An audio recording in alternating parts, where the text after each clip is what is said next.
అపోస్తల కార్యములు 13వ అధ్యాయము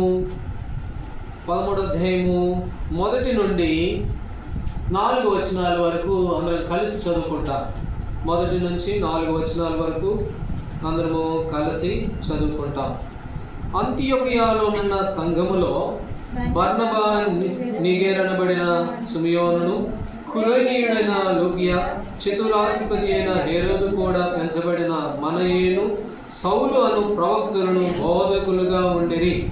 వారు ప్రభువును సేవించుచు ఉపవాసము చేయుచుండగా పరిశుద్ధాత్మ, నేను బర్నబాను సౌలును పిలిచిన పని కొరకు వారిని నాకు ప్రత్యేకపరచుడని వారితో చెప్పాను. అంతటా వారు ఉపవాసం నుండి ప్రార్థన చేసి వారి మీద చేతులుంచి వారిని పంపేది. కాబట్టి వీరు పరిశుద్ధాత్మ చేత పంపబడిన వారై సెలియాకు వచ్చి అక్కడి నుండి ఓడ ఎక్కి కుప్రాకు వెళ్ళిరి. ప్రభు సహాయం కొరకు చిన్న ప్రార్థన చేసుకున్నాం. ప్రేమ కలిగిన మా తండ్రి, కృప కలిగిన మా దేవా, మీకు వందనాలు. మా ఆరాధనను మీరు అంగీకరించారు, స్వీకరించారు. మేము కూడా కృతజ్ఞతా హృదయముతో సాగిలపడి మా హృదయాలు మీ పాదాల చెంత కుమ్మరించుట్లో సహాయపడిన దేవా, మీకు వందనాలు. అయితే ప్రభా, మా మధ్యలో ఉన్న మీ శరీర రక్త మాంసముల కొరకై వందనాలు. అందులో మేము పాలొందాలి. నా తండ్రి, ఈ శరీరము, ఈ రొట్టె, ఈ పాత్రలో చేయి వేసేవాడే నిత్యజీవం గలవాడని మీరు చెప్పారు. మేము నిత్యజీవనకు వారసులగుడుకు పిలువబడ్డాం కనుక ఇందులో పాలొందుతూ ఉండగా ప్రభా, అయోగ్యులము, అపాత్రులము ప్రభా నా తండ్రి, మా అవిధేయతలన్నీ మీ పాదాల దగ్గర ఒప్పుకొని విడిచిపెట్టి పవిత్రమైన హృదయం కలిగి చేతులెత్తి ఆ బలని సమీపించట్లో మాకు సహాయపడండి. నిర్లక్ష్యంగా మేము ఎవరూ కూడా ఉండకుండానట్లుగా సహాయపడండి. చదువుకున్న లేఖన భాగాలు మా యొక్క వినికిడులు ఆశీర్వదించుము. మీ దాసుడైన నేను బలహీనుడను ప్రభా, నా తండ్రి, మా క్షేమముల కొరకై, మా ఆత్మీయ జీవితాలు అభివృద్ధి కొరకై ఈ లేఖనాలను విరిచి వడ్డించి తృప్తిపరచమని యేసు ప్రభువారి నామములో ప్రార్థించి వేడుకుంటున్నాం తండ్రి, ఆమేన్. అంతియొకయ సంఘము అనేది గత వారంలో కూడా మనం చూసాం. గత వారంలో అంతియొకయ సంఘము ఎక్కడ చదువుకున్నాం? అంతియొకయ సంఘము గురించి అపోస్తల కార్యంలో. కాబట్టి అంతియొకయ సంఘములో వారు ఎలాంటి వారుగా ఉన్నారు? మొట్టమొదటి ప్రభు బిడ్డలు, క్రైస్తవులు. కాబట్టి ఎన్నో శ్రమలు అనుభవించారంట. 11లో చదువుకున్నాం, 11లో 26లో. కాబట్టి మొట్టమొదటి క్రైస్తవులు, మొట్టమొదటి సంఘము ఎన్నో శ్రమలు పడ్డారు, ఎన్నో పరిస్థితులు పొందారు, చెదిరి కుటుంబాలు, ఇల్లులు అన్నీ వదిలిపెట్టుకొని పోవాల్సిన పరిస్థితి. ఎందుకు? క్రైస్తవుడు అన్నందుకు, ఆ నామము కొరకై ఎన్నో అవమానాలు పొందుకుని వాళ్ళు ఇష్టపడ్డారంట. అలాంటి పరిస్థితుల్లో కూడా ఆ సంఘము మనకెంతో మాదిరిగా 11వ అధ్యాయంలో మనం చూసుకోవచ్చు గత 2-3 వారాలుగా. అయితే ఇప్పుడు ఈ అంతియొకయ సంఘము, కాబట్టి ఇక్కడ మనం చూస్తే 13వ అధ్యాయంలో ఈ అంతియొకయ సంఘములో కొంతమంది మనుషులు ఉన్నారు. మొదటి వచనంలో బర్నబా, సిమియోను, ఇంకా కొంతమంది పెంచబడిన వారు, చాలా మంది ఎవరున్నారట? చివరి మాటలో అను ప్రవక్తలను, బోధకులను ఉండిరి. ఎక్కడున్నారు ఈ బోధకులు అనంటే? ఆ అంతియొకయ సంఘములో ఉన్నారు. ఎవరు వీళ్ళు అనంటే సంఘము క్షేమము కొరకై, సంఘము వర్ధిల్లేందు కొరకై, సంఘములో వారు ఎలాంటి వారుగా అంటే పని చేసేవారు, పరిచర్య చేసేవారు ఉన్నారు. ఈ అంతియొకయ సంఘంలో ఎవరున్నారట? బోధకులు ఉన్నారు, పరిచర్య చేసేవాళ్ళు ఉన్నారు. కాబట్టి అంతియొకయ సంఘానికి, మన సంఘానికి మనం ఒకసారి పరీక్ష చేసుకోవాలి. సంఘం అంటే మందిరమే కాదు. గతంలో మనం చూసాం, సంఘం అంటే మనమే సంఘం. అయితే ఈ సంఘంలో ఎవరున్నారు అని అంటే పరిచారకులు, బోధకులు ఉన్నట్లుగా ఈ భాగంలో చూస్తాం. ఎఫెసీయులకు రాసిన పత్రిక 4వ అధ్యాయం. ఎఫెసీయులకు రాసిన పత్రిక 4వ అధ్యాయము 13వ వచనం చదవండి. 13వ వచనం. పరిశుద్ధులు సంపూర్ణులగునట్లు క్రీస్తు శరీరము క్షేమాభివృద్ధి చెందుటకును, పరిచర్య ధర్మము జరుగుటకును, ఆయన కొందరిని అపోస్తలుగాను, కొందరిని ప్రవక్తలుగాను, కొందరిని సువార్తికులుగాను, కొందరిని కాపరులుగాను, ఉపదేశకులుగాను నియమించెను. ఎందుకు నియమించాడు? కొంతమందిని మరి స్వార్థికుల్ని ఇచ్చాడంట, వాక్యం చెప్పేవారిని ఇచ్చాడంట, ఇంకొంతమందిని ఆ సంఘ క్షేమం కొరకు అనేకుల్ని ఇచ్చాడు. ఎందుకు ఇచ్చాడు చెప్పండి? క్రీస్తు శరీరము క్షేమాభివృద్ధి చెంది. కాబట్టి దేవుని మందిరం బలపడేందుకు కొరకు, దేవుని సంఘము వర్ధిల్లేందుకు కొరకు దేవుడు తన సంఘంలో ఎలాంటి వారిని ఇచ్చాడు అని అంటే పరిచారకులను ఇచ్చినట్లుగా ఈ భాగంలో మనం చూస్తాం. బోధకులను, పరిచారకులను దేవుడు ఇచ్చాడు. రోమ 12లో కూడా ఒక మాట ఉంది. రోమిలకు రాసిన పత్రిక 12వ అధ్యాయము 6వ వచనం. 12:6 12వ అధ్యాయము 6వ వచనం చదవండి. మనకు అనుగ్రహింపబడిన కృప చొప్పున వేరు కృపావరములు కలిగి ఉన్నాము గనుక ప్రవచన వరమైతే విశ్వాస పరిమాణం చొప్పున ప్రవచింతుము, పరిచర్య అయితే పరిచర్యలోను. కాబట్టి దేవుని సంఘ క్షేమం కొరకై రకరకాల వరాలు ఇచ్చాడు. దేవుడు అనేకమైన వరాలు ఇచ్చాడు. ఎందుకు ఇచ్చాడు అని అంటే సంఘ క్షేమం కొరకు, సంఘము అభివృద్ధి చెందేందుకు కొరకు. ప్రార్థించే వరం ఇచ్చాడా? ప్రార్థన చేయి. కాబట్టి స్వార్థ ప్రకటించే వరం ఇచ్చాడా? స్వార్థ ప్రకటించు. పరిచర్య, దేవుని మందిరంలో పరిచర్య చేసే వరం ఇచ్చాడా? పరిచర్య చేయి. కాబట్టి విశ్వాస పరిమాణము చొప్పున ఏం చేయాలట? పరిచర్య చేయవలసిన. ఎందుకు అనంటే క్రీస్తు శరీరము క్షేమాభివృద్ధులందరూ. కాబట్టి మనకి ఇవ్వబడినది ఏంటో, మనకి ఇవ్వబడిన తలాంతి ఏంటో మనం జ్ఞాపకం చేసుకోవాలి.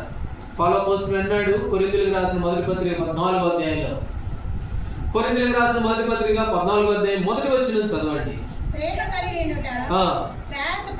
ప్రేమ కలిగి ఉండుటకు ప్రయాసపడుడి, ఆత్మ సంబంధమైన వరములను ఆసక్తితో అపేక్షించుడి, విశేషంగా మీరు ప్రవచన వరము. కాబట్టి ప్రేమ కలిగి ఉండటానికి ప్రయాసపడు. అయితే ఆత్మ సంబంధమైన మరి వరములను ఏం చేయాలంట? ఆసక్తితో అపేక్షించు. కాబట్టి దేవుని సంఘములో ఏముండాలి అని అంటే ఈ అంత్యోకియ సంఘములో పరిచర్య చేసే వాళ్ళు ఉన్నారు. అయితే వీరు ఎలాంటి వారు అంట? సంఘ క్షేమం కొరకు ప్రయాసపడే వాళ్ళు.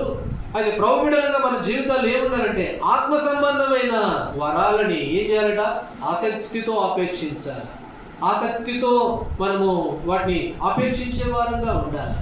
అందుకని దేవుడు మత్తయి సువార్త 25వ అధ్యాయంలో ఒక ఆయనకేమో 5, ఒక ఆయనకేమో 2, ఒక ఆయనకేమో అట్లా ఒకటిస్తే అప్పుడు ఆ ఒకటి ఇచ్చిన వాడికి ఆసక్తి లేదు, ఒకటి ఇచ్చిన వాడికి ఏం లేదు, ఆసక్తి లేదు. చదవండి మత్తయి సువార్త 25వ అధ్యాయం 25వ అధ్యాయము 26వ వచనం. 25:26. అందుకతని యజమానుడు వారిని చూచి సోమరువైన చెడ్డదాసుడా. సరే, కాబట్టి ఆత్మ సంబంధమైన వరాలని ఏం చేయాలంట? ఆసక్తితో అపేక్షించాలా. ప్రేమ కలిగి ఉండడానికి ప్రయాసపడండి. అయితే ఆసక్తితో ఆపేక్షించండి అట్లాంటి వాటిని అని అంటే ఈ మత్తయి సువార్తలో ఉన్నటువంటి దాసుడు ఏం చేశాడంటే ఆసక్తి లేదు, ఏమీ లేదు. తనకు ఇవ్వబడిన తలాంతిని, తనకు ఇవ్వబడిన వరాన్ని ఆసక్తి కలిగి ఆపేక్షించడానికి బదులు దాన్ని తీసుకెళ్ళి దాచిపెట్టి నేను ఎందుకు చేయాలి, నేను ఎందుకు చేస్తానులే అని చెప్పి తన వరాన్ని నిరుపయోగం చేశాడు. అప్పుడు యజమానుడు చూసి ఏమన్నాడు చెప్పండి? సోమరువైన చెడ్డదాసుడా, నిన్ను నమ్మి క్రీస్తు శరీరం క్షేమాభివృద్ధి చెందుకు నీకు ఒక వరం ఇచ్చాను. అది పరిచర్య అయితే పరిచర్యలోను, పాటలు పాడేదైతే పాటలు పాడేదోను, సువార్త ప్రకటించే సువార్త అయితే, ప్రార్థన అయితే ప్రార్థన, మందిరంలో శుభ్రపరచడం పరిచయడమో అయితే ఆ పనిలోను. ఆ తలాంతుని నేను నీకు ఇచ్చాను. దేనికి ఇచ్చాను? నీ క్షేమం కోసం కాదు, క్రీస్తు శరీరము క్షేమాభివృద్ధి చెందుతుంది. కాబట్టి అలాంటి వరాన్ని నేను నీకు ఇస్తే నువ్వేం చేస్తున్నావు? దాన్ని నువ్వు దుర్వినియోగం చేశావు, దుర్వినియోగపరిచావు. కాబట్టి దేవుని మందిరంలో చాలా వరాలు ఉంటాయి. అవి మనకి తెలియదు, కానీ పెద్ద పెద్ద సంఘాలు వాళ్ళు గుర్తించారు, చాలా మంది గుర్తించారు. కాబట్టి ఒంగోలులో ఇష్కోల్లో కాన్వకేషన్ జరుగుద్ది. కాన్వకేషన్ జరిగితే ఎత్తేస్తూ ఉంటారు ఆకులు. ఎవరు? ఎంఆర్ఓ, పెద్ద పెద్ద వాళ్ళు, బ్యాంక్ మేనేజర్ వచ్చి చీపురు పట్టుకుని ఊడుస్తూ ఉంటాడు. ఎవరంటే వాళ్ళకి ఇవ్వబడిన తలాంతులవి. నేను ఈ పని చేయగలను. మందిరం అంతా అయిపోతే బాత్రూమ్లన్నీ వాసన పెట్టి పిల్లలందరూ ఎక్కడ పెడితే అక్కడ గలీజ్ చేస్తే వెళ్ళిపోయి పెద్ద పెద్ద వాళ్ళు వెళ్ళిపోయి పరిచయం చేస్తూ ఉంటారు. ఎందుకు అంటే వారికి ఇవ్వబడిన తలాంతది. కాబట్టి సంఘ క్షేమం కొరకే ఇవ్వబడుతుంది. కాబట్టి కొంతమంది వడ్డించే వాళ్ళు ఉంటారు. ఎంత చక్కగా వడ్డిస్తారు అంటే నిస్వార్థంగా వడ్డిస్తారు. కాబట్టి సంఘ క్షేమం కొరకు ఇవ్వబడిన తలాంతులు ఇవి. వాటిని ఏం చేస్తూ ఉన్నాడు ఈ మనుషుడు అంటే, సోమరి వాడి వాటిని ఏం చేశాడు, దాచిపెట్టాడు. సామెతలు ఒక మాట చదవండి, సామెతల గ్రంథం 21వ అధ్యాయం. సామెతల గ్రంథం 21వ అధ్యాయము 25వ వచనం చదవండి. సామెతలు 21:25. సోమరి వాని చేతులు పని చేయ నల్లవు. సోమరి వాని చేతులు ఏం చేస్తాయంట, ఏమాత్రం కూడా పని చెయ్య నల్లవు, పని చెయ్య నల్లవు. గుణవతి అయిన భార్యని గురించి మాట రాయబడింది. గుణవతి అయిన భార్యని గురించి ఏమని రాయబడింది, 31వ అధ్యాయము 17వ వచనంలో. సామెతలు 31:17. ఆమె దూరం నుండి చూసి వెళ్తుందంట, తన చేతులతో ఏం చేస్తుందంట, చదవాలి. 31:17. నడికట్టు చేత బలపరుచుకొని చేతులతో బలంగా పనిచేయను, బలంగా పనిచేస్తుంది చేతులతో.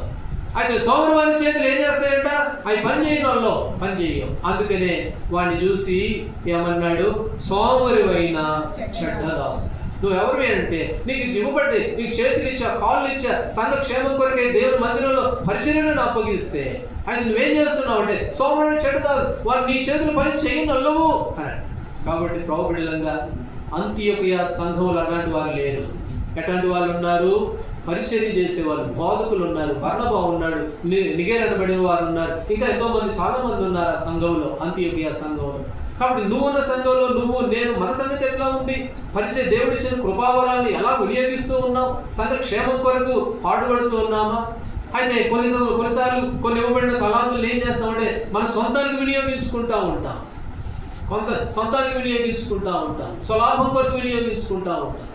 కాబట్టి ప్రభుబిడలంగా అంతియోకియ సంఘానికి మనకి ఉన్న ఆ వ్యత్యాసాన్ని గమనించండి. సోమరి వాని చేతులు ఏం చేయవట, పని చేయవు. అయితే గుణవతైన భార్య చేతులతో ఏం చేస్తుందట, బలంగా పనిచేస్తుంది. ఇక్కడ ఇంకొంతమంది ఉన్నారు. తీతుకు రాసిన పత్రిక 1వ అధ్యాయంలో. కాబట్టి తీతుకు రాసిన పత్రిక 1వ అధ్యాయము 12వ వచనం. తీతుకు రాసిన పత్రిక 1వ అధ్యాయము 12వ వచనం. వారిలో ఒకడు అనగా వారి సొంత ప్రవక్తల్లో ఒకడు ఇట్లనెను, కేత్రీయులు ఎల్లప్పుడూ అబద్ధికులను, దుష్ట మృగములను, సోమరులకు తిండిపోతులై ఉన్నారు. ఎవరన్నారు ఈ మాట? వారిలో ఒకడు అంటున్నాడు ఈ మాట. కాబట్టి వాళ్ళల్లో ఒక మనుషుడు అంటున్నాడు. అంతియోకియలో ఉన్న ప్రజలేమో బోధకులు ఉన్నారు, పరిచారకులు ఉన్నారు, దేవుని పని, దేవుని సంఘం కొరకు ప్రయాసపడే వాళ్ళు ఉన్నారు. అయితే కేత్రీయులు వాళ్ళెట్లాంటి వారు, సోమరులు, తిండిపోతులు, వారి చేతులు పని చెయ్యాలి. ఎవరు అంటున్నారు ఈ మాట? వారిలో ఒకళ్ళు అంటున్నారు, వాళ్ళే అంటున్నారు. కాబట్టి ఈనాడు మన సంగతి ఏంటి, మనం ఎలాంటి వారంగా ఉన్నాం? ఈ అంతియోకియ సంఘము, అందులో ఉన్నటువంటి ప్రజలు, పరిచారకులు, బోధకులు సంఘ క్షేమం కొరకు ప్రయాసపడుతున్నారు. ఎన్నో శ్రమలు అనుభవించి, ఎన్నో కష్టాలు అనుభవించి క్రైస్తవులు అని పేరు పెట్టుకున్నారు. వాళ్ళు క్రైస్తవుడు అన్నందుకు ఎన్నో బాధలు, ఇబ్బందులు, కష్టాలు, శ్రమలు అనుభవిస్తూ వచ్చారు. కాబట్టి ఆ నామం కొరకు ఎన్ని శ్రమలైనా సరే సంతోషంగా ఒప్పుకుంటూ వచ్చారంట. అది నాడు ప్రభుబిడలంగా మన సంఘములో, సాలయంలో మనం ఎలాంటి వారంగా ఉన్నాము అని, మనకు ఇవ్వబడిన తలాంతులు, మనకు ఇవ్వబడినటువంటి వాటిని ఎలా వినియోగిస్తున్నాము దేవుని సంఘములో అని మనం జ్ఞాపకం చేసుకోవాల్సిన వారంగా ఉన్నారు. సరే, రెండో విషయానికి వెళ్తే అపోస్తుల కార్యములు 13వ అధ్యాయం. 13వ అధ్యాయము 2వ వచనం. వారు ప్రభువును సేవించుచు ఉపవాసము చేయించుండగా పరిశుద్ధాత్మ, నేను బర్నబాను, సౌలును పిలిచిన పని కొరకు వారిని నాకు ప్రత్యేకపరచడని వారితో చెప్పారు. ఇప్పుడు పరిశుద్ధాత్మ దేవుడు ఏం చేస్తున్నాడు అని అంటే, వారితో మాట్లాడినట్లుగా చూస్తాం. అయితే 2వ వచనంలో వారు ప్రభువును సేవించుచు అనే మాట. వారు ఎవరిని సేవిస్తున్నారట? ప్రభువును సేవిస్తూ ఉన్నారు అనేది 2వ తలపుగా మనం చూస్తాం. రోమీయులకు రాసిన పత్రిక 12వ అధ్యాయము 11వ వచనంలో ఒక చక్కటి మాట మనం చదువుతాం. రండి, రోమా 12:11. ఆసక్తి విషయములో మాంద్యులు కాక ఆత్మయందు తీవ్రత గలవారై ప్రభువును సేవించుడి. ఎట్లా సేవించాలంటే ప్రభువుని? ఆసక్తి విషయంలో మాంద్యులు కాక. కాబట్టి మందబుద్ధి కలిగిన వారు కాక, నిర్లక్ష్య స్వభావం కలిగిన వారు కాక, ఎట్లా సేవించాలి ప్రభువుని అని అంటే తీవ్రత కలిగిన వారే సేవించాలి. కాబట్టి దేవుని మందిరము, దేవుని సంఘము, ఆ సంఘములో ఉన్నటువంటి వారు వీరు అంత్యయుగంలో ఉన్నటువంటి విశ్వాసులు, మొట్టమొదటి క్రైస్తవులు, ప్రభువుని ఎరిగిన వారు, ప్రభు ద్వారా రక్షణ పొందిన వారు, దేవుని ద్వారా దేవుని త్యాగాన్ని, ఆయన మరణాన్ని, పునరుద్ధానాన్ని ఎరిగి ఆరాధించేటువంటి ఈ ప్రజలు ఎట్లా సేవిస్తున్నారట? ప్రభువును సేవిస్తూ ఉన్నారు. అది నాడు మనం ఎట్లా సేవించాలని దేవుని వాక్యం సెలవిస్తుంది. ఆసక్తి విషయంలో ఎట్లాంటి వాళ్ళట? మాంద్యులు కాక. 60 లక్షల మంది కాల్బలం ఇశ్రాయేలీయులు 60 లక్షల మంది ఉన్నారు అక్కడ సంఖ్యాకాండంలో. 60 లక్షల మంది ఉంటే అందులో ఫినెహాసును గురించి ఒక మాట రాయబడింది. ఏమని రాయబడింది? చదవండి. సంఖ్యాకాండము 25వ అధ్యాయము, సంఖ్యాకాండము 25వ అధ్యాయము 13వ వచనం. 25:13. అది నిత్యమైన యాజక నిబంధనగా అతనికిని అతని సంతానమును కలిగి ఉండును. ఏలయనగా అతడు తన దేవుని విషయమందు ఆసక్తి గలవాడై. చాలండి. అతడు తన దేవుని విషయమందు ఎట్లాంటి వాడట? ఆసక్తి అత్యాసక్తి ఆసక్తి. ఇంకెక్కడో ఒక చాటు ఉంటుంది, అత్యాసక్తి గలవాడై అని. కాబట్టి తన దేవుని విషయంలో ఎట్లాంటి వాడట? ఆసక్తి కలిగిన వాడు అని. ఆసక్తి విషయంలో ఎట్లాంటి వారం కాకూడదంట? మనము మాంద్యులం కాకూడదు. దేవుని మందిరం అన్నా, దేవుని పని అన్నా, దేవుని పరిచర్య అన్నా ఆ ఆసక్తి విషయంలో మాంద్యులం కాకూడదు. మాంద్యులం కాకుండా ఏం చేయాలంటే ప్రభువుని సేవించాలి. వారు ప్రభువుని ఏం చేస్తున్నారు? అంత్యోకియాలో ఉన్నటువంటి ప్రజలు ప్రభువుని సేవిస్తూ ఉన్నట్లుగా చూస్తాం. అపోస్తుల కార్యంలో పౌలు అపోస్తులు ఆ మాట అన్నాడు. రండి, అపోస్తుల కార్యములు 20వ అధ్యాయము. పౌలు అపోస్తులుడు ఒక చక్కటి మాట అన్నాడు. తన యొక్క ఆత్మీయ జీవితాన్ని ఎలాంటిదిగా ఉందో తాను తెలియపరుస్తూ వచ్చాడు. రండి, అపోస్తుల కార్యములు 20వ అధ్యాయము 19వ వచనం. 20వ అధ్యాయము 19వ వచనం చదవండి. యూదుల కుట్రల వలన నాకు శోధనలు సంభవించినను కన్నీళ్లు విడిచుచు పూర్ణమైన వినయ భావముతో నేనెలాగూ ప్రభువును సేవించుచుంటినో. కాబట్టి నేను ఎలాగూ ప్రభువును సేవించుచుంటినో. కాబట్టి ఎట్లా సేవిస్తున్నాడు పౌలపోస్తుడు? చెప్పగలిగిన ధైర్యంగా మాట. కాబట్టి నేను ఎలా ప్రభువును సేవిస్తున్నాను అని అంటే ఎట్లా సేవించాడు తెలుసా? ఫిలిప్పీయులకు రాసిన పత్రిక, ఫిలిప్పీయులకు రాసిన పత్రిక 3వ అధ్యాయం. ఎలా సేవించాడు పౌలపోస్తుడు? 3వ అధ్యాయము 7వ వచనం చదవండి. 3:7. ఆయనను ఏవి నాకు లాభకరములై ఉండెనో వాటిని క్రీస్తు నిమిత్తము నష్టముగా ఎంచుకొంటిని. 11వ వచనం చివరి భాగం. వాటిని పెంటతో సమానముగా. కాబట్టి ఎట్లా సేవిస్తున్నాడు ప్రభువుని? నాకు ఏవేవి లాభకరమో, నాకు ఏవేవైతే ఉపయోగకరమో, ఏవంటే నాకు ప్రేమో, ఏవంటే నాకు ఆసక్తో, ఏవంటే నాకు ఇష్టమో వాటన్నిటినీ ప్రభు అయిన యేసుక్రీస్తు వారి కొరకై ఏం చేశాడంట? పెంటతో సమానంగా ఎంచుకున్నాడు, నష్టంగా ఎంచుకున్నాడు. మనమైతే మనం సేవించే విధానం ఎలా ఉంటుంది అంటే, మనకి ఏది ఇష్టమో, మనకి ఏది ప్రేమో, ఏదైతే ఆసక్తో దాన్ని మనం గొప్పగా ఎంచుతాం. ప్రభు మందిరాన్ని, దేవుని సన్నిధిని, దేవుని సంఘమును మరి ఆ మాటలు అనకూడదులే కానీ వాటిని మనం నష్టంగా ఎంచుకుంటూ ఉంటాం. కాబట్టి పౌలపోస్తుడు నేను ఎలా ప్రభువును సేవిస్తున్నానో చూడు. అంత్యోకియాలో ఉన్నటువంటి క్రైస్తవులు ప్రభువును సేవిస్తూ ఉన్నారు. ఎట్లా సేవిస్తూ ఉన్నారో తెలుసా? ఎన్ని పరిస్థితులు వచ్చినా కూడా వారు నమ్మకంగా ప్రభువును సేవించిన వారు. అందుకు మాదిరి పౌలు అపోస్తుడు. వారు ప్రభువుని శ్రమల్లో, కష్టాల్లో, ఇబ్బందుల్లో అన్నింటిని కూడా వారికి ఇష్టమైన వాటన్నింటిని కూడా నష్టంగా ఎంచుకొని ప్రభువును సేవించారు. లూకాసు వార్తలో ప్రభు అన్నాడు ఆ మాట. రండి, లూకాసు వార్త 16వ అధ్యాయము 13వ వచనం. 16:13. 16వ అధ్యాయము 13వ వచనం చదవండి. ఏ సేవకుడును ఇద్దరు యజమానులను సేవింపలేడు. వాడు ఒకరిని ద్వేషించి ఒకరిని ప్రేమించును, లేక ఒకరిని అనుసరించి ఒకరిని తృణీకరించును. మీరు దేవుని సిరిని ఏ మనుషుడు కూడా ఇద్దరు మనుషులు సేవించలేడు. కాబట్టి ఒకరిని ద్వేషిస్తాడు, ఇంకొకరిని సేవిస్తాడు. కాబట్టి నువ్వు ఎవరిని ద్వేషిస్తున్నావో, ఎవరిని సేవిస్తున్నామో మనం ఒకసారి పరీక్ష చేసుకోవాలి. కాబట్టి సిరిని, దేవుణ్ణి ఏమాత్రం కూడా ప్రేమించలేము. కాబట్టి అంత్యోకియాలో ఉన్నటువంటి ఈ సంఘము, ఈ ప్రజలు వారు ఏం చేస్తున్నారట? ప్రభువును సేవిస్తూ ఉన్నారు. ఆసక్తి విషయంలో మాంద్యులు కారు, ప్రభువును సేవించేవారు. పౌలపోస్తుడు చూడండి, నేను నాకు ఏవైతే ఇష్టమో, నాకు ఏవైతే క్షేమమో వాటన్నిటి నష్టంగా ఎంచుకొని నేను ప్రభువును సేవిస్తున్నా. చూడండి నేను ఎట్లా సేవించానో చూడు. అపోస్తుల కార్యం 20వ అధ్యాయం 19వ వచనం. ఈనాడు మనం ఎలాంటి వారంగా సేవిస్తున్నాం? ఆసక్తి విషయంలో ఎలాంటి వారు? ఫినెహాసు ఎంత ఆసక్తి కలిగి 60 లక్షల మంది కాల్బలంలో ఫినెహాసు ఒక్కడే కనపడ్డాడు. ఈనాడు సంఘము ప్రౌఢలంగా దేవుని ద్వారా ఏర్పాటు చేసుకొని తప్పిపోయి నువ్వు నేను ఉంటే, చెదిరిపోయి మనం ఉంటే నిశ్చయంగా ఆ దుష్ట మృగానికి పాలవలసిన గొర్రెను వెదకి రక్షించుకొని దానికి ఒక ప్రాణం పెట్టి మంచి కాపురిగా చక్కటి సహవాసం సంఘంలోకి తీసుకొని వస్తే ఈనాడు ఆసక్తి విషయంలో ఎలాంటి వారంగా ఉంటే మాంద్యులంగానే కనపడుతూ ఉన్నా, తీవ్రత లేని వారంగానే కనపడుతూ ఉన్నా. కాబట్టి ఆ అంత్యోకయ సంఘంలో ఉన్నవారు అట్లాంటి వారుగానే ఈనాడు దేవుని సంఘంలో చెప్పే చెట్టు పేరు చెప్పుకొని కాయలు అమ్ముకున్నట్టుగా మేము వెళ్ళేది భక్సింగల సహవాసం అండి అని ఏదో గొప్పగా చెప్పుకొని ఆసక్తి లేదు, ఏమీ లేదు. మరి ఇవ్వబడిన తలాంతులు పరిచర్య, ఆ పరిచర్యని స్వలాభం కొరకు ఉపయోగించుకుంటూ ఏదో సరేలే నువ్వేదో మంచి చేస్తావులే పని నీకు అప్పగిస్తే నువ్వే దొంగవైపోతూ. కాబట్టి ఎలాంటి వారుగా కనబడుతున్నాం దేవుని సంఘంలో అని. కాబట్టి పని చేసుకోవాల్సిన వారుగా ఉన్నాం. అందుకనే ఇక్కడ చూడండి, మొదటి కొరింథీయులకు రాసిన పత్రిక 15వ అధ్యాయం. కొరింథీయులకు రాసిన మొదటి పత్రిక 15వ అధ్యాయము 58వ వచనం.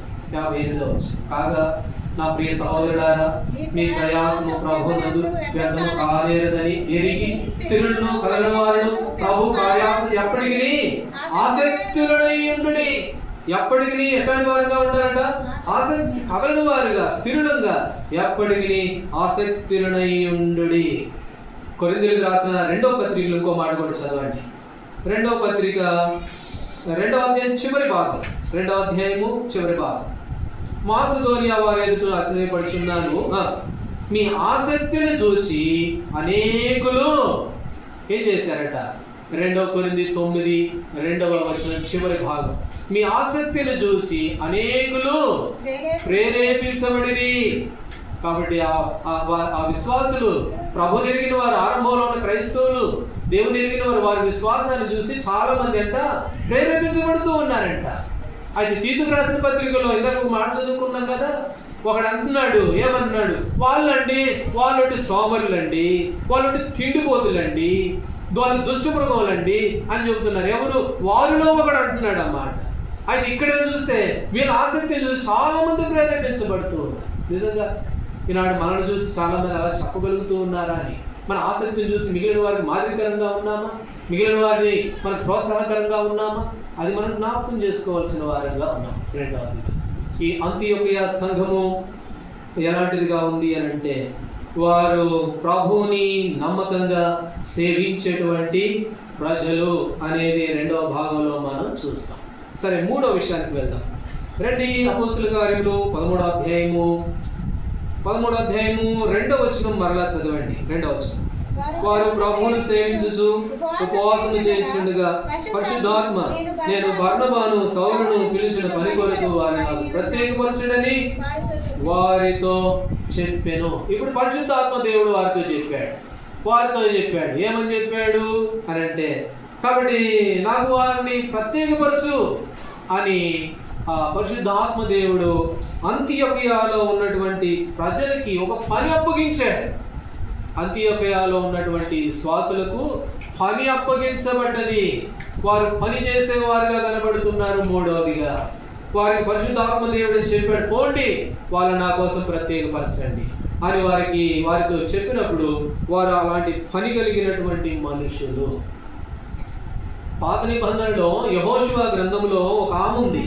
ఆమెను గురించి మనం చదువుతాం. రండి, యెహోషువ గ్రంథము 2వ అధ్యాయము 15వ వచనం. యెహోషువ గ్రంథం 2:15 చదవండి. 15వ వచనం. ఆమె ఇల్లు పట్టణపు ప్రాకారం మీద నుండెను, ఆమె ప్రాకారం మీద నివసించుతున్నది కనుక త్రాడు వేసి కిటికీ ద్వారా వారిని. ఇప్పుడు పని చేస్తుంది. ఎవరైనా? రాహాబు అనేటువంటి వేశ్య, మంచిది కాదు, దుర్మార్గాలు, దుష్టురాలు, తప్పిపోయిన గొర్రె. అయితే కాపరిని గుర్తించింది, కాపరి దగ్గరికి వచ్చింది, కాపరి ద్వారా మేలు పొందింది, రక్షణ పొందింది, కుటుంబాన్ని రక్షించుకోవడం తాహతలకు పడింది. కాబట్టి ప్రభువుని ఎరిగింది. ఇప్పుడు ఆమె ఏం చేస్తుందంటే, తన బిడ్డలైన వారిని మరి అనేకులు తప్పించేదిగా కనబడుతుంది. పని చేస్తూ ఉంది. ఎట్లాంటి పనో తెలుసా? కొంతమంది వచ్చారు ఆమె ఇంటికి. రాజుకు తెలిసిపోయింది, నీ ఇంటికి వచ్చిన వాళ్ళు వేగులు వారు, వాళ్ళ శత్రువులు, మన దేశాన్ని నాశనం చేయడానికి వచ్చారు. కాబట్టి వాళ్ళు ఎక్కడున్నారు చెప్పు అని అంటే వాళ్ళు దాచిపెట్టింది దాచిపెట్టి వాళ్ళు లేరు వెళ్ళిపోయారు అది ఇదని ఏదో అబద్ధం చెప్పింది. కాబట్టి వాళ్ళు ఉన్నారు అని తెలిస్తే ఆమె కుటుంబాన్ని ఆమె పిల్లలందరినీ సర్వనాశనం చేస్తాడు రాజు. మరణానికి కూడా తెగించింది ఆమె. ప్రభు బిడ్డల పరిచర్య కొరకే వారికి సహాయపడేందుకు కొరకే నా ప్రాణం పోయిన పర్వాలేదు అనుకున్నది. అమ్మో ఈ సంగతి రాజు తెలిస్తే ఆ రాజు అసలు ఈ మూర్ఖుడు నన్ను చంపేది, నా కుటుంబాన్ని బ్రతకనీయుడు అని భయపడేది కాదు. పరిశుద్ధ ఆత్మ దేవుడు అంత్యోక్యలో ఉన్న ప్రజలకు ఒక పని అప్పగిస్తే వారు పని చేస్తూ వచ్చారు. ఈమె కూడా ఒక పని చేసింది. ఏం తన బిడ్డలైన వారిని కిటికీలో నుంచి తాడు వేసి ఏం చేసిందంట, దింపింది. సౌలు కూడా పౌలుగా మారక ముందు చూడండి, అపోస్తుల కార్యములు 9వ అధ్యాయం. అపోస్తుల కార్యములు 9వ అధ్యాయము వెలుగును చూసి కింద పడిపోయాడు. 9వ అధ్యాయము 8వ వచనం. అపోస్తుల కార్యములు 9:8. సౌలు నేల మీద నుండి లేచి కన్నులు తెరిచినను ఏమీ చూడలేకపోయిన కనుక వారు అతని చేయి పట్టుకొని దమస్కులోనికి నడిపించారు. పని చేస్తూ ఉన్నారు. వీళ్ళ పేర్లు రాయబడలే ఇక్కడ. అక్కడైతే రాహాబు అని పేరు రాయబడలేదు, కానీ ఆమె కూడా పని చేసింది. కిటికీకి తాడేసి కిందకి దింపి తన ప్రజల కొరకు. అయితే ఇక్కడ కూడా పౌలు అపోస్తుని చేతులు పట్టుకొని నడిపించారంట. ఈ చేతులు పట్టుకోవడం ఎవరిని చూపిస్తుందో తెలుసా? లోతు తడవ చేశాడు. ఆదికాండం 19వ అధ్యాయంలో లోతు తడవ చేశాడు. రాయ ఈ ఊరిని వదిలిపోమ్మంటే కొంచెం ఆలస్యం చేశాడు. అప్పుడు దేవదూతలు ఏం చేశారు తెలుసా? అతని చేతులు పట్టుకొని వెలుపలికి తీసుకొచ్చారు. ఫిలిప్పీయులకు రాసిన పత్రిక 2వ అధ్యాయం 5వ వచనంలో ఏమని రాయబడింది? క్రీస్తుయేసునకు కలిగిన ఈ మనసు మీరును. కాబట్టి చేతులు పట్టుకొని అనేకులను నడిపిస్తున్నారు. పౌలు అపోస్తులని నడిపించారు. రాహాబు నడిపించింది, చేతులతో దింపింది. యేసుప్రభు వారు కూడా దేవదూతలు కూడా లోతుని తప్పించేందుకు చేతులు పట్టుకున్నాడు. ఆ మనసు ప్రభు బిడ్డలంగా ఈనాడు మనం కూడా ఏమన్నారంట, కలిగిన వారంగా ఉండాలి, పనిచేసే వారంగా ఉండాలి. అంతియోకయలో ఉన్న సంఘము ఆ రీతిగా పనిచేసేవారుగా ఉన్నారు అని. హెబ్రీయులకు రాసిన పత్రిక 12వ అధ్యాయం. హెబ్రీయులకు రాసిన పత్రిక 12వ అధ్యాయము 2వ వచనం చదవండి. 12:2. మనము కూడా క్షమించండి, 12వ వచనం. 12:12. కాబట్టి వడలిన చేతులను సడలిన మోకాళ్ళను బలపరచండి. అంతియోకియాలో ఉన్న సంఘము, అందులో ఉన్నటువంటి విశ్వాసులు ఏం చేస్తున్నారు? వడలిన చేతులను సడలిన మోకాళ్ళను ఏం చేస్తున్నారట? బలపరుస్తూ ఉన్నారు. ఈనాడు శాలేములో ఉన్న నువ్వు నేను ఎవరినన్నా బలపరిచామా? ఎవరినన్నా ప్రోత్సహించామా? ఎవరినన్నా మరి ప్రభు పని చేయడానికి ఇష్టపడుతున్నామా? ఆసక్తి విషయంలో ఎలాంటి వారంగా ఉన్నాం? దేవుని మందిరం విషయంలో ఎలాంటి వారంగా ఉన్నాం? కాబట్టి అంతియోకయలో ఉన్నటువంటి విశ్వాసులు ఎంత మాదిరికరంగా కనపడుతూ ఉన్నారు. ఈనాడు మన మాదిరి ఏంటి? కొంతమంది అంటా ఉన్నారు ఏమని, కేత్రీలు వాళ్ళు, నువ్వు అనుకుంటున్నావండి కేత్రీలు అదేదో మంచి వాళ్ళు అనుకుంటున్నారు, వాళ్ళు సోమరోళ్ళండి, ఒకటి తిండిపోతులండి, వాళ్ళు సొంతోళ్ళే అంటున్నారండి. ఈనాడు మనల్ని చూసి కూడా చాలా మంది ఈ మాటలు అంటున్నారు. కాబట్టి మన జీవితంలో అంత్యోకయ సంఘము మన జీవితానికి ఎంతో మాదిరి. ఎట్లా ఉంది మన మాదిరి అని ఆసక్తి విషయంలో కావచ్చు. 3 విషయాలు మనం చూస్తూ వచ్చాం. కాబట్టి 3వదిగా మీరు ఎలాంటి వారుగా ఉన్నారు అని అంటే పని చేసేవారుగా 3వదిగా మనం చూస్తాం. సరే, మరొక మాట చదవండి. అపోస్తుల కార్యములు 13వ అధ్యాయము 3వ వచనం. అంతటా వారు ఉపవాసం ఉండి ప్రార్థన చేసి వారి మీద చేతులుంచి వారిని పంపిరి. ఇప్పుడు వీరేం చేస్తూ ఉన్నారు? అంతియోకియాలో ఉన్న సంఘము సహవాసము వారి మీద చేతులుంచి వారిని పంపారు. 1, అందులో పరిచారకులు ఉన్నారు మొదటి వచనంలో. 2వది ప్రభువును సేవించే వాళ్ళు ఉన్నారు నమ్మకంగా. 3వది పని చేసేవారు, చేతులతో పని చేసేవారు ఉన్నారు. 4వదిగా ఎలాంటి వారు ఉన్నారంటే అనేకులని పంపుతూ ఉన్నారు. ఈ అంతియోకియ సంఘము అనేకుల్ని పంపే సంఘంగా కనపడుతూ ఉంది అని. యెషయా గ్రంథము 41వ అధ్యాయం. యెషయా గ్రంథం 41వ అధ్యాయం 6వ వచనం. 41:6. వారు ఒకరినొకరు సహాయం చేసుకుందురు, ధైర్యం వహించమని ఒకరితో ఉన్నప్పుడు. అంతియోకియ సంఘంలో ఈ లక్షణం కనపడుతూ ఉంది. వారు పంపిస్తున్నారు అనేకులని, వెళ్ళండి స్వార్థకు వెళ్ళండి పోండి. వారి రాను పోను ఖర్చులు అన్నీ కూడా ఆ సంఘం భరించి కాబట్టి అనేకులు పంపబడేంత సామర్థ్యం కలిగిన సంఘముగా ఆ అంతియోకయ సంఘం కనబడుతూ ఉంది అని. కాబట్టి వారు ఒకరినొకడు ఏం చేసుకుంటారట? సహాయము చేసుకుంటారు. సంఖ్యాకాండంలో మోషే దగ్గరికి వెళ్దాం రండి. 11వ అధ్యాయం, సంఖ్యాకాండం 11వ అధ్యాయము 17వ వచనం. 11:17.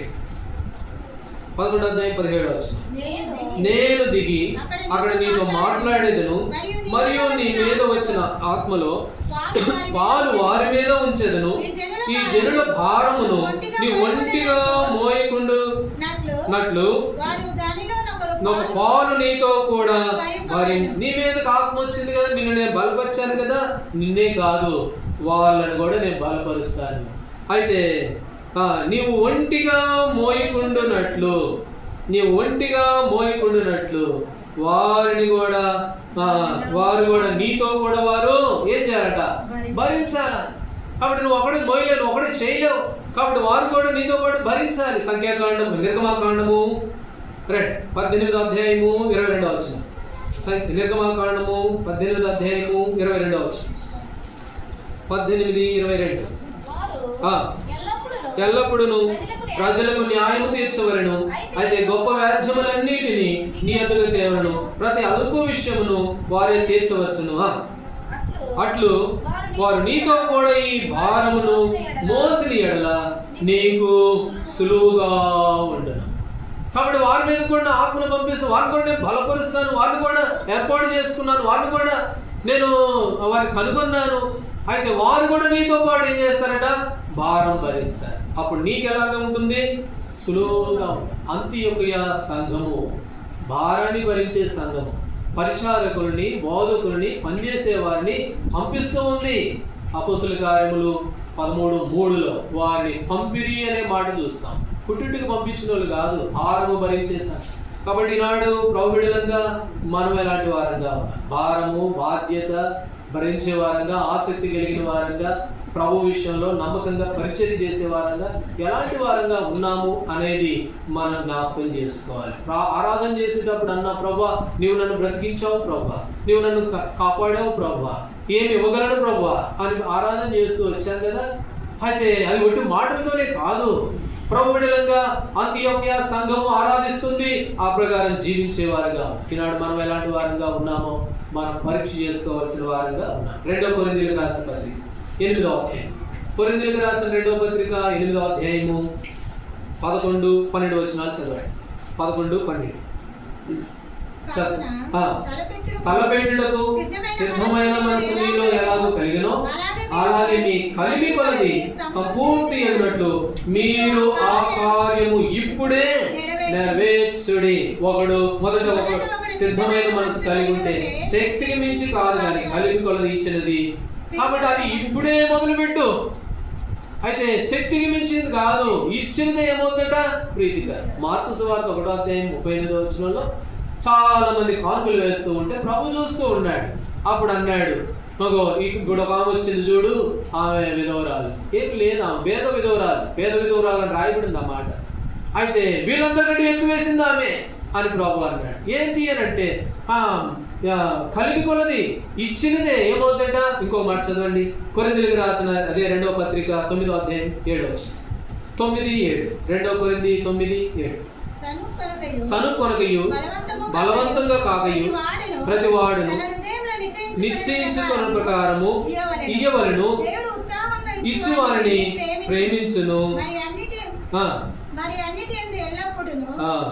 కాబట్టి ఇంకో చోట ఉంది ఒక మాట, ఉత్సాహంగా అది ప్రీతికరము. అది దేవునికి ఇచ్చినదే ప్రీతికరం. కాబట్టి బలవంతంగా కాదు, సనుక్కుంటా కాదు. అయితే ఇక్కడ మనం చూస్తాము, ఆ అంతియోకయ సంఘము వారు పంపబడడానికి సామర్థ్యం కలిగిన వారు, ప్రభు పని కొరకై క్రయం చెల్లించేవారు, ఒకరికొకడు సహాయం చేసుకునేవారు. కాబట్టి ప్రభు కొరకై బలవంతంగా కాదు, సనుక్కుంటా కాదు. వారు ఎట్లాంటి వారుగా ప్రభుకి కొంచెం ఇచ్చినా అది ప్రీతికరమైంది. మార్కు సువార్తలో పేద విధవరాలు అనుకున్నదంతా కూడా ప్రభుకి ఇష్టంగా ఇచ్చేసింది. అందుకే ప్రీతికరంగా దేవునికి ఇష్టమైంది. ఈనాడు దేవుని బిడ్డలంగా మనం ఎలాంటి వారంగా ఉన్నాం? ప్రభుకి ఇచ్చే విషయంలో కావచ్చు, దేవుణ్ణి సేవించే విషయంలో కావచ్చు, ఆసక్తి విషయంలో కావచ్చు. ఒకవేళ ఇవన్నీ ముందు చెప్పిన 3 లక్షణాలు లేకుండా నువ్వు ఇచ్చినా కూడా ఉపయోగం లేదు. అట్లాంటిది దైవజనుడు భక్సింగ్ గారు కూడా అంటాడు ఒక మాట, అనేవాడంట, నీకు మార్మల్స్ పొందేవా నువ్వు అంటే, లేదండి నేను ఇప్పుడే వచ్చానండి మందిరానికి, నాకు ఎప్పుడు ఉండేవారు తెలియదు అంటే, నువ్వు కానుకోడు ఇది పో అనేవాడంట. మరి నేను చాలా డబ్బులు తెచ్చానండి, అవసరం లేదు పో, నీ మార్మల్స్ నువ్వు ప్రభుకే హృదయం ఇకపోతే నీ డబ్బులు ఎవడు కావాలి అనేవాడు. కాబట్టి దేవుని బిడ్డలంగా మనం కూడా ఈ లక్షణాలన్నీ లేకపోతే కానుకలు కూడా ఏం అవసరం లేదు. కాబట్టి అలాంటివి కూడా మీరు ఉంచేసుకోండి, పర్వాలేదు, మంచిదే. కానీ ఆత్మీయంగా నువ్వు ఎదిగి ఆత్మీయంగా బలపడి ప్రభుని ఆరాధిస్తూ అన్ని విషయాలు ఉంటుంటే నోటి మాటలతో కాకుండా ప్రభుని సంపూర్ణంగా సేవిస్తే అది నువ్వు ఏమి ఇచ్చినా కూడా అది దేవునికి ఏమవుద్ది, ప్రీతికరము అనేది మనం జ్ఞాపకం చేయాలి. ఈ సంఘము, అంతియోకియా సంఘము అలాగూ పంపబడేవారు, ప్రభుని ప్రీతికరమైన సేవ చేసేవారు అనేది 4వదిగా మనం గమనిస్తాం. సరే, మరి 5వ విషయాన్ని నేను ముగిస్తాను. అపోస్తుల కార్యములు 13వ అధ్యాయం. అపోస్తుల కార్యములు 13వ అధ్యాయము చదవండి. 4వ వచనం. కాబట్టి వీరు పరిశుద్ధ ఆత్మ చేత పంపబడిన వారై సెలియాకు వచ్చి అక్కడ నుండి వారికి కోప్రాకు. కాబట్టి వీరు పరిశుద్ధాత్మ చేత పంపబడిన వారై పంపబడుతూ ఉన్నారు. ఎక్కడికి పంపబడుతున్నారు? కాబట్టి దేవుని స్వార్థ, దేవుని పని కొరకు పంపబడేటువంటి ప్రజలు. అంతియోకియాలో ఈ 5 అనుభవాలు ఉన్నాయి. అంతియోకియా సంఘములో ఆరంభ దినాల్లో ఉన్న మొట్టమొదటి సంఘములో ఈ 5 లక్షణాలను మనం చూస్తాం. ఏంటి 5 లక్షణాలు అని అంటే, ఒకటి, వారి ఆ మందిరంలో బోధకులు ఉన్నారు, దేవుని పని చేసేవారు ఉన్నారు. దేవుని పని పరిచర్య నిర్లక్ష్యం చేసేవాళ్ళు కాదు, వారి చేతులతో బలంగా పనిచేసేవాళ్ళు. దేవుడిచ్చిన తలాంతుని సంఘ క్షేమం కొరకై వినియోగించే వాళ్ళు ఆ సంఘంలో ఉన్నారు. ఈనాడు దేవుడు బాప్తిసం పొందావు, బాప్తిసం పొందిన దేవుడు ఒక వరం ఇచ్చాడు నీకు. ఇక్కడ ఉన్న ప్రతి ఒక్కరికి, బాప్తిసం పొందిన ప్రతి ఒక్కరికి హస్త నిక్షేపణ ఆ సమయంలో దేవుడు ఒక వరం ఇచ్చాడు. అదే వరము నీ సామర్థ్యాన్ని మెరుగుపరిచి దేవుని మందిరంలో వాడబడే విషయమా, ప్రార్థించే విషయమా, ఏ వరమో అది నీ వ్యక్తిగతంగా నువ్వే ఎరగాల్సిందే. నాకు ఇచ్చిన వరం ఏంటి తెలుసా? నేను బాప్తిసం పొందిన తర్వాత పెద్దలు నా మీద చేతులుంచి ప్రార్థన చేసినప్పుడు నా దేవుడు నాకు ఇచ్చిన వరం ఏమిటి అని అంటే, ఆయన పని కొరకై ప్రత్యేకించుకున్నాడు. దేవుని మాటలు చెప్పేటువంటి వరం ఇచ్చాడు. కాబట్టి ఆ వరాన్ని నేను పొందుకున్నాను. నువ్వే వరాన్ని పొందుకున్నావా? పరిచర్య చేసే వరం పొందుకున్నావా? ప్రార్థన చేసే వరం పొందుకున్నావా? 1 కొరింథీ 14:1 ఏమని చదువుకున్నాం? ఆసక్తితో ఆత్మ సంబంధమైన వరాలని ఆసక్తితో ఆపేక్షించాలి. నిర్లక్ష్యం చేస్తే ప్రభు చూసేమంటాడు, సోమరువైన చెడ్డదాసుడు. నిర్లక్ష్యంగా ఉన్నారు. కాబట్టి ఆ వరం విషయంలో నువ్వు ఎలాంటి వారంగా, మనం ఎలాంటి వారంగా. రెండవదిగా మనం చూస్తూ వచ్చాము, సేవిస్తున్నారు ప్రభుని. ఏ మనుషుడు కూడా 2 వ్యక్తులని సేవించలేడు. ఎవరా 2 వ్యక్తులు చెప్పండి? ఒక ఆయనేమో యజమానుడు, ఇంకొక ఆయనేమో సిరి, డబ్బు. ఏ మనుషుడు కూడా 2 వ్యక్తులు ప్రేమించలేడు, 2 వ్యక్తులు సేవించలేడు. ఒకరిని విడిచిపెట్టి ఇంకొకరిని సేవిస్తాడంట. అది నువ్వు ప్రభుని సేవిస్తున్నావా, డబ్బును సేవిస్తూ ఉన్నావా జ్ఞాపకం చేసుకో. డబ్బును సేవిస్తూ ఉన్నావు అనుకో, డబ్బును ప్రేమిస్తూ ఉన్నావు అనుకో, నువ్వు యజమానుడు విడిచిపెట్టినట్టే సంగతి. ఆయన వదిలిపెట్టి సిరిని ప్రేమిస్తూ ఉన్నావు. పౌలు అపోస్తలుడు ఏమన్నాడు చెప్పండి? ఏవేవి నాకు లాభకరమైనో వాటిని నేను పెంటతో సమానంగా ఎంచాను. నేను ఏ రీతిగా ప్రభువు సేవిస్తున్నానో మీకు నేను కనబడుతున్నాను అని అన్నాడు. కాబట్టి మనం ఎలాంటి వారంగా, సేవించే వారంగా, ప్రభువుని సేవించే విషయం, నీకు ఇష్టమైన దాన్ని, నీకు ప్రీతికరమైన దాన్ని ప్రభు కొరకై వదిలిపెట్టడానికి ఇష్టపడుతున్నా. అట్లని మీ ఆస్తులు, కుటుంబాలు వదులుకోమని కాదు, ప్రభు కొరకై ఆ మనస్సు కలిగి ఉన్నామా? కాబట్టి డబ్బులు ప్రభువుకు అవసరంలా, నీకు ఆ మనసు ఉందా? కాబట్టి కొరింథీయులకు రాసిన పత్రికలు అన్నాడు, ఈ కార్యం ఇప్పుడే నెరవేర్చండి, అది ప్రీతికరమైనది ప్రభువుకి. కాబట్టి ఎలాగూ సేవించే వారంగా ఉన్నాం. మూడవదిగా, వారు పని కలిగి ఉన్నారు, చేతులతో పనిచేస్తున్నారు. రాహాబు చేతులతో పనిచేస్తుంది. మరణకరమైన పరిస్థితి వచ్చినా సరే పర్వాలేదు, నా ప్రభు కొరకు పనిచేస్తా ఉంది. ఈనాడు మనమేమో తప్పించుకుంటా ఉన్నాం పని విషయంలో. ఒకవేళ పని చేసినా అది మన స్వలాభం కొరకు మరి చేసే వారంగా ఉన్నాం. అప్పుడు ఎలాంటి వారంగా ఉన్నాం జ్ఞాపకం చేసుకో. 4వదిగా మనం చూస్తూ వచ్చాము, వారు ఒకరికొకరు ఏం చేసుకుంటారట? సహాయం. పంపబడుతున్నారు, పంపించడానికి ఇష్టపడుతున్నారు. వద్దులండి, ఆ 2-3 ఇక్కడ అన్నాడు అపోస్తుల కార్యంలో, వారి మీద చేతుల నుంచి ప్రార్థన చేసి వారిని పంపించారట. వద్దులండి, ఇదంతా తలలేపి వారి మీద చేతుల నుంచి వాళ్ళు ప్రార్థన చేసి పంపిస్తే చాలా డబ్బులు ఖర్చు అవుతాయి, అంత ఏడుంది, మనం ఎందుకు అంత తలలేపి అనుకున్న వాళ్ళు కాదు. ఎంతమంది పోయినా పర్వాలేదు, పోండి, వెళ్ళండి, స్వార్థకు వెళ్ళండి, పరిచర్య చేయండి, ఎంత క్రైమైనా సరే మేము చెల్లిస్తామని చెప్పి పంపించేవారుగా ఉన్నారు. ఈనాడు దేవుని బిడ్డలంగా మనం ఎలాంటి వారంగా ఉన్నాం? దేవుని మందిరంలో అలాంటి సమృద్ధి కలిగిన వారంగా సనుక్కొనగా బలవంతంగా కాదు, ఎలాంటి వారంగా ఉన్నాము? 4వదిగా మనం పరీక్ష చేస్తాం. సరే, చివరి మాటగా మనం గమనిస్తాము. రండి, 4వ వచనం. కాబట్టి వీరు పరిశుద్ధాత్మ చేత పంపబడిన వారే. ఇప్పుడు ఏం చేస్తున్నారట? పంపబడుతూ ఉన్నారు. మార్కు సువార్త 1వ అధ్యాయం. మార్కు సువార్త 1వ అధ్యాయము 38వ వచనం చదవండి. 38. ఆయన ఇతర సమీప గ్రామంలోను నేను ప్రకటించినట్లు వెళుతుము రండి, ఇందు నిమిత్తమే కదా నేను బయలుదేరి. ఇప్పుడు యేసు ప్రభువారు అంటున్నాడు, ఇందుకోసమే కదా నేను వచ్చింది ఈ లోకానికి. ఎందుకోసము? అనేక గ్రామాలకు వెళ్ళి ప్రకటిద్దాం రండి. ఏమంటున్నాడు? ప్రకటించ రండి అని అంటున్నాడు. మనం దేనికోసం అంటే చక్కగా నిద్రపోవడానికి వస్తూ ఉంటాం మందిరానికి. కాబట్టి ఇందు నిమిత్తమే కదా నేను వచ్చింది. ఎందు నిమిత్తము?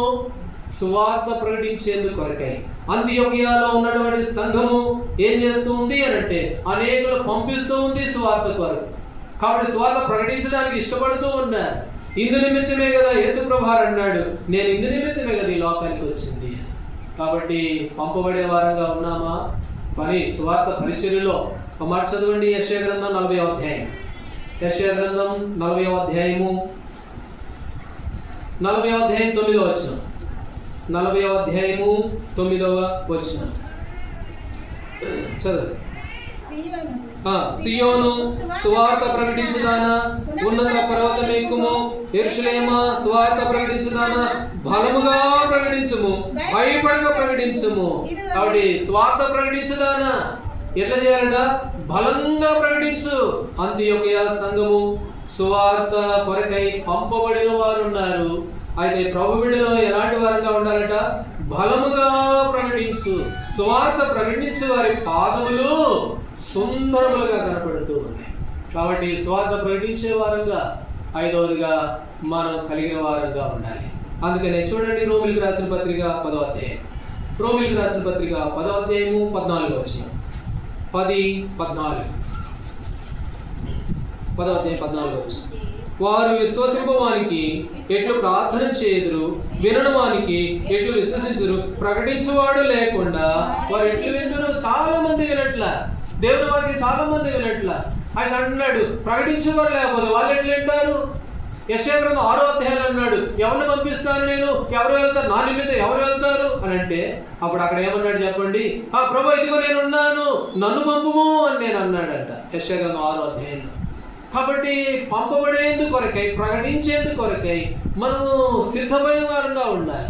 ఎవరు వెళ్తారండి నా నిమిత్తము? ఎవరు వెళ్ళి ప్రకటన చేస్తారంటే, ఇదిగో ప్రభువా నేను ఉన్నాను, నన్ను పంపు అని యెషయా గ్రంథం 6వ అధ్యాయంలో భక్తుడు అన్నాడు. కాబట్టి ఈనాడు ప్రభు బిడ్డలంగా ప్రభువే అన్నాడు, ఇందు నిమిత్తమే కదా నేను వచ్చింది. ఎందు నిమిత్తము? స్వార్థ ప్రకటించేందు, అనేకులకు దేవుని గురించి ప్రకటించేందుకు కొరకు. ఇందుకోసమే కదా నేను వచ్చింది, ఇందుకోసమే కదా మిమ్మల్ని ఏర్పాటు చేసుకున్నది, ఇందుకొరకే కదా మిమ్మల్ని వెతికింది, ఇందుకొరకే కదా సంఘంగా మిమ్మల్ని చేసింది, ఇందుకొరకే కదా మిమ్మల్ని సమకూర్చి పోగు చేసుకున్నది ప్రభు అంటూ ఉన్నాడు. ప్రభు ఆయన ఉద్దేశం. కాబట్టి దేవుని బిడ్డలంగా మనము అలాగూ ప్రకటించే వారి విషయంలో, దేవుని వాక్యము ప్రకటించే విషయంలో ఎలాంటి వారు? అంతియోకియా సంఘము వారు ఎలాంటి వారుగా ఉన్నారంటే, ప్రకటించేవారుగాను, దేవుని గురించి తెలియపరిచేవారుగాను, పంపబడిన వారు కూడా 5వదిగా వారిలో కనబడుతూ ఉన్నారు. రోమిలికి రాసిన పత్రిక 5వ అధ్యాయం. 5వ అధ్యాయం పౌలు అపోస్తలుడు సరే తీయద్దులేంటి, స్వార్థ ప్రకటించవలసిన భారము నా మీద మోపబడి ఉంది. అయ్యో, స్వార్థ ప్రకటించకపోతే నాకు శ్రమ అని అన్నాడు పౌలు అపోస్తలుడు. కాబట్టి ఆ భారం నా మీద ఉంది, ఆ బాధ్యత నా మీద ఉంది. ప్రకటించకపోతే నాకు శ్రమ. మనం ఎలాంటి వారంగా ఉంటాం? వాళ్ళని ఎందుకు పిలుస్తావు? కాదు, వాళ్ళంట వీళ్ళంట, మా దేవుని మందిరానికి రా, మా సంఘము మా సహవాసం చాలా బాగుంటుందంటే వాళ్ళని ఎందుకు పిలుస్తావు? వాళ్ళకి నాకు పడదు, నువ్వు చెప్పుకోవాలకి. అట్లా ఉంటుంది మన సంగతి. సువార్త ప్రకటించకపోతే నాకేంటన్నాడు? శ్రమ అన్నాడు. ఫిలిప్పీయులకు రాసిన పత్రిక 2వ అధ్యాయం 21వ వచనంలో ఏమన్నాడు? అందరూ తమ సొంత కార్యాలే చూస్తున్నారంట, యేసుక్రీస్తు కార్యమును ఎవరు చూడండి. కాబట్టి ప్రభు బిడ్డలంగా మనం ఎలాంటి వారంగా ఉన్నామో ఒకసారి జ్ఞాపకం చేసుకుందాం. కాబట్టి అక్కడ ఉన్నటువంటి మాసిదోనియాలో ఉన్న విశ్వాసులు వారి ఆసక్తిని చూసి అనేకులు ఏం చేయబడ్డారట? ప్రేరేపించబడ్డారు. అనేకులు ప్రేరేపించబడుతున్నారు. ఈనాడు మన ఆసక్తిని చూసి అనేకులు ఎట్లా ఉన్నారు? మన ఆసక్తిని చూసి కొంతమంది అంటూ ఉంటే చాలా బాధ అనిపిస్తూ ఉంటుంది. నాకు సిగ్గు అనిపిస్తుంది, బాధ కాదు, నాకు అవమానం, సిగ్గు అనిపిస్తూ ఉంది. కొంతమంది కొత్త వాళ్ళు వచ్చి ఎందుకోసం వస్తున్నారన్న వీళ్ళ మందిరానికి? ఇందుకోసమా? ఇదేనా వాళ్ళ విశ్వాసం? ఇదేనా వాళ్ళ ఆత్మీయత అనంటే నాకు సిగ్గుతో తలదించుకోవాల్సిన పరిస్థితి. కాబట్టి ప్రభువుడిలంగా మనం ఎలాంటి వారంగా ఉన్నాం? దేవుని మందిరములో, దేవుని సంఘములో, యేసుప్రభువు తన స్వరక్తం ఇచ్చి సంపాదించుకున్న సంఘములో కేత్రీలు ఎట్లాంటి వాళ్ళు? వాళ్ళు సోమరులు, రెండు తిండిపోతులు. సోమరులు, తిండిపోతులు. ఇస్సాకు ఎట్లాంటోడు చెప్పండి? వాళ్ళ నాయన ఎట్లాంటోడు? అబ్రహాము ఎంత ప్రార్థనాపరుడు! ఇస్సాకు అబ్రహాము ఎంత ప్రార్థనాపరుడు! శ్రేష్టమైన అబ్రహాములో నుండి వచ్చాడు ఇస్సాకు. ఇస్సాకు కడుపున ఇద్దరు పుట్టారు.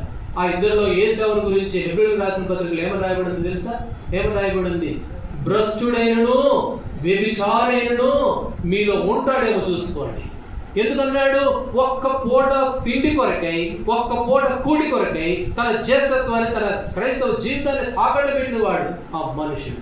అందుకని ఏమన్నాడు? ఆ భ్రష్టుడు, వ్యభిచారి ఏశావు. ఎవరు కడుపులో నుండి వచ్చాడు? యాకోబు కడుపులో నుండి వచ్చాడు. యాకోబు ఎక్కడి నుండి వచ్చాడు? ఇస్సాకు నుండి ఇస్సాకు కడుపులో నుండి వచ్చాడు. అరే, ఇంత శ్రేష్టమైనటువంటి సంఘము సహవాసం నుండి వచ్చిన మన సంగతి ఎట్లుంది? మన వాళ్ళని అంటున్నారు కేత్రీలండి. వాళ్ళు ఎట్లాంటి వాళ్ళు? సోమరులు, తిండిపోతున్నారు. కాబట్టి ఎలాంటి వారంగా ఉన్నాం జ్ఞాపకం చేసుకో. అంతియోకియ సంఘము ఎన్నో శ్రమలు పొంది, ఎన్నో కష్టాలు పొంది వారు క్రైస్తవులు అనబడిరి. అపోస్తలుల కార్యములు 11:26. ఆ క్రైస్తవులు అనబడడానికి ఎన్ని శ్రమలు పొందారో తెలుసా? కుటుంబాలు వదులుకున్నారు, శ్రమలు పొంది యేసు ప్రభు వారి కొరకే ఎన్నో అవమానాలు. గత వారంలో ఆ సంగతులన్నీ చూసాం. ఎన్నో శ్రమలు పొందారు. ఇలాంటి శ్రమలు ఏమీ లేవు, ఇలాంటి కష్టం ఏమీ లేదు. పౌలు అపోస్తలులు రాళ్ళు తీసుకొని కొడితే సచ్చాడు అనుకొని కుక్కను ఈడ్చి బయటపడేస్తే మరలా పోయి దేవుని మందిరం, దేవుని పరిచర్య. ఇలాంటి పరిస్థితులు ఏమీ లేవుగా మనకి. సూర్యుడు చూడలేదంట కొన్ని దినాల వరకు, చంద్రుడు చూడలేదంట, నక్షత్రాలు చూడలేదంట. ప్రభు కొరకే నమ్మకంగానే ఉన్నారు, ఓడలో ఉన్నారు. చచ్చిపోతాం, మా మీద మాకు అసలు ఆసక్తే లేదు, బతుకుతామన్న నమ్మకం కూడా లేదు. అయినా కూడా ప్రభుని వదిలిపెట్టలేదు, ప్రభు సేవిస్తూ ఉన్నారు. ఈనాడు మనకు అలాంటి పరిస్థితులు ఏమీ లేవు. అంతా క్షేమం, అంతా బాగానే ఉంది అని కుటుంబం ఇచ్చాడు, పిల్లల్ని ఇచ్చాడు, అన్ని ఇచ్చాడు, ఆరోగ్యం ఇచ్చాడు, సమస్తం ఇచ్చాడు, మరణంలో జీవులకు దాటించాడు. అయినా కూడా దేవుని మందిరం అన్నా, దేవుని సంఘం అన్నా నిర్లక్ష్యము, నిరుత్సాహము, ప్రభు దేవుని నామాన్ని వెలుపడి వారి దృష్టిలో అనేకులు వాళ్ళు అన్నారు కొరింథీయులకు రాసిన పత్రికలో, వారి ఆసక్తిని చూసి అనేకులు ప్రేరేపించబడితే మన ఆసక్తిని చూసి చాలా మంది ఆగిపోయే పరిస్థితి. దేవుని సంఘాన్ని పాడు చేసేది ఎవరు చెప్పండి? దేవుని సంఘాన్ని పాడు చేసేది ఎవరు? సాధారణుడు కాదు. ఈ దినాల్లో మనమే దేవుని సంఘాన్ని పాడు చేసుకుంటూ ఉన్నాం. కాబట్టి ప్రభుడిలంగా ఎలాంటి వారంగా ఉన్నావు ఒకసారి పరీక్ష చేసుకో. ప్రభు బల దగ్గర ఒకవేళ నేను, నువ్వు మనందరం కూడా పరీక్ష చేసుకునే సమయం ఇది. ప్రభా, ఇలాంటి అవిధేయత ప్రభు క్షమించున్నాను, మన్నించు. అయితే మీ బల్ల ఎంతో శ్రేష్టమైనది, పవిత్రమైనది, నిర్లక్ష్యంగా ఏదో అసమాయిషంగా ప్రతి వారం ఏదో తీయగా ఉంది అని అలాంటిది కాదు. అది నిజంగా దేవుని శరీరము. ఆ సంగతి మనం ఎదిగితే ఎంతో భయము ఆ బలలో పాల్గొనడానికి. కాబట్టి బలలో పాల్గొనకపోతే దేవుని రాజ్యాన్ని పొందలేవు. నా శరీరం అనేది, నా రక్తం త్రాగువాడే నిత్య జీవం కలవాడు. నీవు అందులో పాల్గొనకపోతే నిత్య జీవం లేదు. చిన్న దాని కాడ పోయి అంతకు ముందు ఒకసారి చెప్పాను నేను అబ్నేరుడి గురించి చెప్పాను. ఏమని చెప్పండి? అబ్నేరు చచ్చిపోయాడు. ఎక్కడ చచ్చిపోయాడు? హెబ్రోను గుమ్మం దగ్గర చచ్చిపోయాడు. హెబ్రోను గుమ్మం ఆశ్రయపురం అని ఒక్క అడుగు అవతలేసింటే బతికేవాడు. అందుకనే దావీదు ఏడుస్తూ, అయ్యో అబ్నేరు, ఓ వ్యర్థుడు చచ్చిపోయినట్టు చచ్చిపోయావే, నువ్వు ఒక్క అడుగు లోపలేసింటే ఆశ్రయపురంలో పడేవి, నువ్వు బతికేవాడివి. కాబట్టి ఈనాడు ప్రభుత్వం మనం కూడా చిన్న వాటి కాడ దేవుని మందిర, దేవుని సంఘాన్ని లేక దేవుని రాజ్యాన్ని కోల్పోతున్నాం. జాగ్రత్త. ఆ చిన్న విషయంలోనే తప్పుదం చేస్తూ దాన్ని ఏదో నిర్లక్ష్యంగా ఉంటే ప్రభు బలిలో పాల్గొన్నప్పుడు మనం ఔదేయం అవుతాం, దేవుని రాజ్యానికి పోతాం. రేపొద్దునే దేవుని దగ్గర మనం పిలువబడితే ఈ చిన్న విషయం కాడ దేవుని మందిర, దేవుని రాజ్యాన్ని కోల్పోతాం. ఆ సంగతి మనం జ్ఞాపకం చేస్తాం. ఇక్కడ అంతియోకియాలో ఉన్న విశ్వాసులు ఎంతో మాదిరిగా మనకు కనబడుతూ ఉన్నారు. కొద్దిమందిగా ఉండవచ్చు, కొంచెమే ఉండవచ్చు, ఏం పర్వాలేదు, కొద్దిమంది అయినా పర్వాలేదు. దేవుని రాజ్యం కొరకే నేను, నాతో పాటు 10 మంది దేవుని రాజ్యంలో ఉంటే చాలు, అదే నా యొక్క తీర్మానం. కాబట్టి ప్రభువుడిలంగా మనం ఎలాంటి వారంగా ఉన్నాం ఒకసారి పరీక్ష చేసుకుందాం, ఆ విధంగా తీర్మానం చేసుకుందాం, ప్రభు బలిని సమీపించే వారంగా ఉందాం. దేవుడు ఆ విధంగా మనకి సహాయపడుగా ప్రార్థన చేస్తాం.